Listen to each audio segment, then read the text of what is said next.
Output தருது.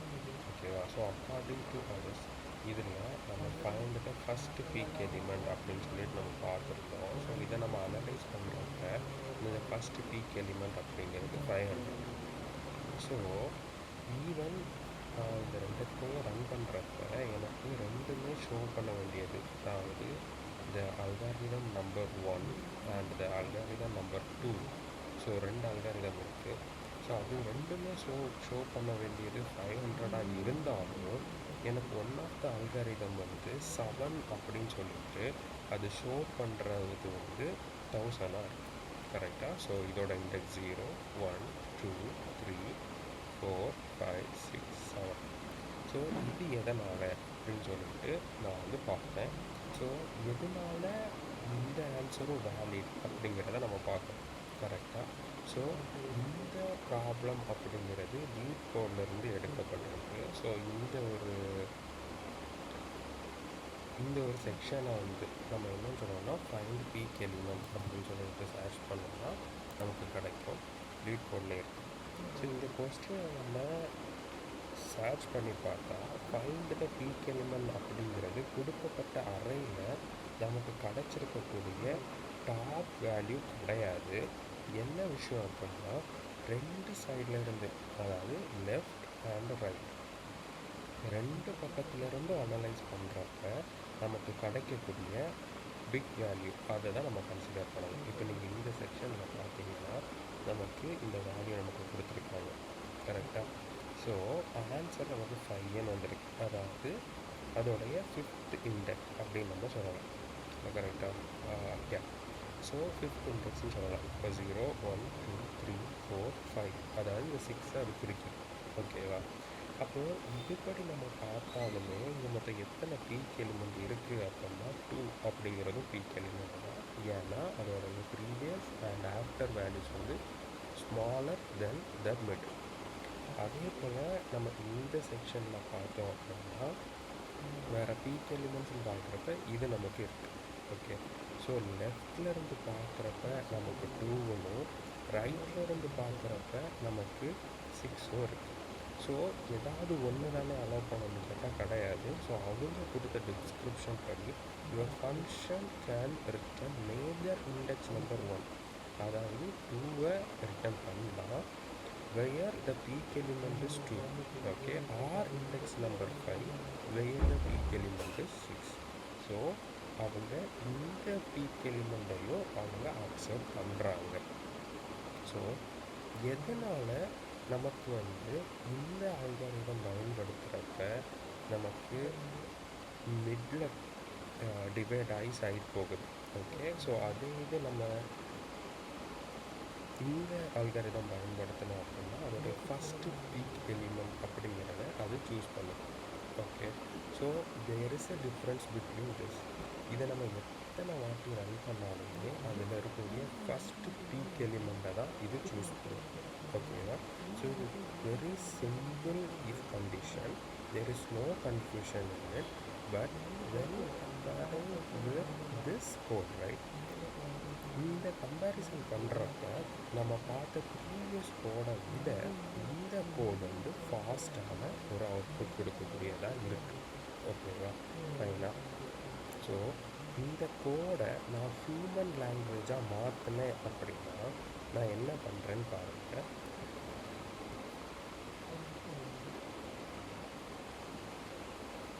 Okay. So இப்போ நான் வந்து இந்த பைத்தான் கூட நான் ஹியூமன் லாங்குவேஜாக நான் ஒருத்தருக்கு இன்ஸ்ட்ரக்ஷன் கொடுக்குறேன் அப்படின்னா நான் என்ன சொல்கிறேன் அப்படின்னா there is a array, right? So in this array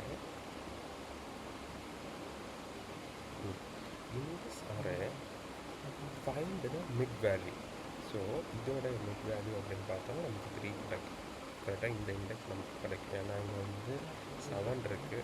so type of 3 வந்து நமக்கு ஆன்சராக கிடைக்கும். ஸோ அதோட 3னா நான் இண்டெக்ஸை நான் சொல்கிறேன் கிடைக்கும். ஸோ அதோடைய நெக்ஸ்ட்டு வேல்யூவை கம்பேர் பண்ணலாம். இங்கே பார்த்தீங்கன்னா கம்பேரிசன். ஓகே.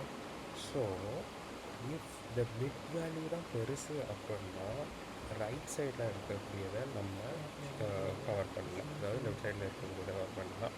இல்லை அப்படின்னா மொத்தமாக இந்த செக்ஷனை கவர் பண்ணணும் அப்படிங்கிறத இங்கே. ஸோ லெஃப்டோட வேல்யூவை நம்ம மாற்றுறனால டோட்டல் என்ன நடக்குதுன்னா லெஃப்டில் இருக்க வேல்யூஸ் எல்லாத்தையும் நம்ம மறந்துடுறோம் ஆர் அதை நெக்லேட் பண்ணிடுறோம். ஓகேவா? ஏன் எதனால் அப்படின்னா அந்த அல்காரிதம் என்ன சொல்லுது, 3 வந்து பெருசாக இருக்குது தென் பக்கத்தில் இருக்க வேல்யூவை விட. அப்படின்னா நம்ம ரைட்டில் இருக்க வேல்யூவை மறந்துடும், இல்லை அப்படின்னா லெஃப்டில் இருக்க வேல்யூவை மறந்துடும். ஸோ அதுதான் இங்கே நடக்குது. So mid left starting left வந்து 0ல் இருக்கும், அதை நான் டோட்டலாக மிட் ப்ளஸ் 1ன்னு மாற்றுறதுனால நான் என்ன பண்ணுறேன்னா இங்கே லெஃப்ட்டை வச்சுட்டு இங்கே ரைட்டை வச்சுருக்கேன். ஓகேவா? ஸோ இந்த செக்ஷன் நடக்கிறனால இங்கே இருந்த லெஃப்ட் டோட்டலாக அப்படியே மாறி இந்த செக்ஷனை கவர் பண்ண தொடங்கும். ஓகேவா? ஸோ இதனால தான் நமக்கு 2 டிஃப்ரெண்ட் சொல்யூஷன்ஸ் கிடைக்குது.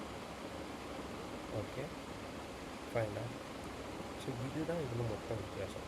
ஸோ ஓகே, ஸோ ஆஃப்டர் இந்த ஏரியாவை கவர் பண்ண பிறகு, ஓகே, ஸோ இந்த ஏரியாவை கவர் பண்ண பிறகு என்ன விஷயம் அப்படின்னு பார்த்தோன்னா இங்கே அடுத்தது ஒரு மிட்டை கண்டுபிடிக்கிறோம்.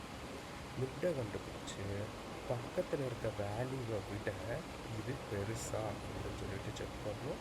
பார்த்தா ஏன் பெருசு தான். ஸோ அப்படி நம்ம ப்ராசஸ் பண்ணுறப்ப அதோட லெஃப்ட் அண்ட் ரைட் வேல்யூஸ் மாறி மாறி மாறி மாறி கடைசியில் நமக்கு லெஃப்டோட வேல்யூ வந்து நமக்கு 6 வந்து மீதம் இருக்கும். ஓகேவா? ஸோ இந்த மாதிரி தான் இந்த ஒரு அல்காரிதம் ரன் ஆகுது. நம்ம ரெண்டுக்கும் நம்ம சவுண்ட் பண்ணி பார்க்குறோம். ஓகே, இதை நான் சப்மிட் பண்ணி பார்க்குறேன். இதுவும் வந்து அக்செப்டபிள் தான். Okay, so take a look. பாருங்கள், இதுவும் அக்செப்டபிள் தான். எப்போனா இஃப் ரிலேட்டடான கண்டிஷன், அது ரொம்ப ஈஸியான ஒரு சம், ரைட்? ஸோ சிம்பிளாக ஃபஸ்ட்டில் இருக்க வேல்யூ அண்ட் அதுக்கு பக்கத்தில் இருக்க வேல்யூஸை கம்பேர் பண்ணி இஃப் மிடில் வேல்யூ வந்து பெருசாக இருக்கிற பட்சத்தில் அதை பிரிண்ட் பண்ணும். ஆனால் இந்த 2 ப்ரோக்ராமுக்கு என்ன வித்தியாசம்னு பார்த்தோம்னா, இங்கே பார்த்துட்ருக்க இந்த program find the first peak element, but second program வந்து find the peak element from left and right. Okay, எதை வேணாலும் அதை சூஸ் பண்ணிக்கலாம் அந்த மாதிரி. Okay okay fine. ஸோ இப்போது நம்ம இந்த இதை நம்ம ரன் பண்ணி பார்த்துட்டோம் ஆல்ரெடி, ரைட்? ஸோ ரன் பண்ணி பார்த்தப்ப நமக்கு ஹார்ட்வே அப்படிங்கிற இந்த செக்ஷன் வந்து நமக்கு சூஸ் பண்ணுற வேல்யூ இதுவாக இருக்குது. அண்ட் இது வந்து ஃபஸ்ட்டு பீக் எலிமெண்ட்டை சூஸ் பண்ணிருக்கு. ஓகே, ஸோ கொஸ்டினில் ஃபஸ்ட்டு பீக் எலிமெண்ட் அப்படின்னு சொல்லிட்டு கேட்குறாங்க அப்படின்னு நம்ம இதுக்கு போகலாம், இல்லைன்னா அதுக்கு போகலாம். ஓகே, இதுக்கு மேலே நமக்கு ஒரு நல்ல எக்ஸ்ப்ளனேஷன் விசுவலைசேஷன் வேணும் அப்படின்னா, so here it is. Okay, so இப்போ பாருங்கள், இது வந்து ரிகர்ஷன் மெத்தட். நம்ம இப்போதைக்கு ஆப்டிமைஸ்டு பைனரி சர்ச்சுக்கு போகலாம். ஸோ அதுதான் ஒன்று யூஸ் பண்ணி நம்ம பண்ணுறது. ஸோ இதை நம்ம இப்போ சிமுலேட் பண்ணலாம். ஓகே, ஸோ பாருங்கள், மிட் வேல்யூவை கண்டுபிடிக்குது. அதுக்கு பக்கத்தில் இருக்கிறது பெருசாக இருக்கிறதுனால லெஃப்ட்டை ஃபுல்லாக நெகுலேட் பண்ணிவிட்டு ரைட்டில் கான்சன்ட்ரேட் பண்ணி பீக்கை கண்டுபிடிக்கும். Okay, so when it's come to linear search, இந்த ப்ராசஸ் நடக்கிறப்ப அது மிட் வேல்யூலாம் எதுவுமே கண்டுபிடிக்காது. ஃபஸ்ட்டில் இருக்கக்கூடிய 2 வேல்யூஸையும் கம்பேர் பண்ணி அதில் மிட் வேல்யூ பீக்காக இருக்கான்னு சொல்லிட்டு கண்டுபிடிக்கும். ஓகேவா? ஸோ இப்படியா இந்த ப்ராசஸ் நடக்குது. இப்போ நம்ம என்ன பண்ணலாம், நம்ம மோஸ்ட்டாக கன்ஃபியூஸ் பண்ண நம்ம வந்து எக்ஸாம்பிளுக்கு எடுத்துக்கிட்ட இதை நம்ம பயன்படுத்தலாம். ஓகே, ஸோ அதுக்கு ஏற்ற மாதிரி இந்த கிராஃப் மாறிடுச்சு. So now please inversion. So நம்ம லீனியர் சர்ச் எடுத்துக்கலாம். நமக்கு இதுதான் ரொம்ப முக்கியமான ஒரு ஆப்டிமைஸ்டானது. ஸோ பார்த்தீங்கன்னா இந்த ப்ரோக்ராம் பொறுத்தவரை லெஃப்டில் இருந்தும் நம்ம பீக்கை கண்டுபிடிக்கலாம், ரைட்லேருந்து பீக்கை கண்டுபிடிக்கலாம் அந்த கதை. ஓகே, ஏன்னா டீப் கோட் அதை அலோவ் பண்ணுறாங்க. ஓகே, ஸோ அவங்க ஃபஸ்ட்டு பீக் எலிமெண்ட் அப்படிங்கிறது உங்களுக்கு தேவையில்லை. First peak element from left or right அப்படிங்கிறதா அவங்களோட ஒரு ஏமாக இருக்குது. ஓகேவா? ஸோ அதனால தான் நமக்கு இப்படி ஒரு சொல்யூஷன் நமக்கு கிடைக்கும். ஃப்ரம் த லெஃப்ட் சைட் அதோடைய ஃபஸ்ட்டு பீக் எலிமெண்ட் நமக்கு கிடைக்கும். ஓகேவா? ஃபைனாக. So that is what all about this algorithm. So take a look and try it by yourself, try to understand. Okay, fine.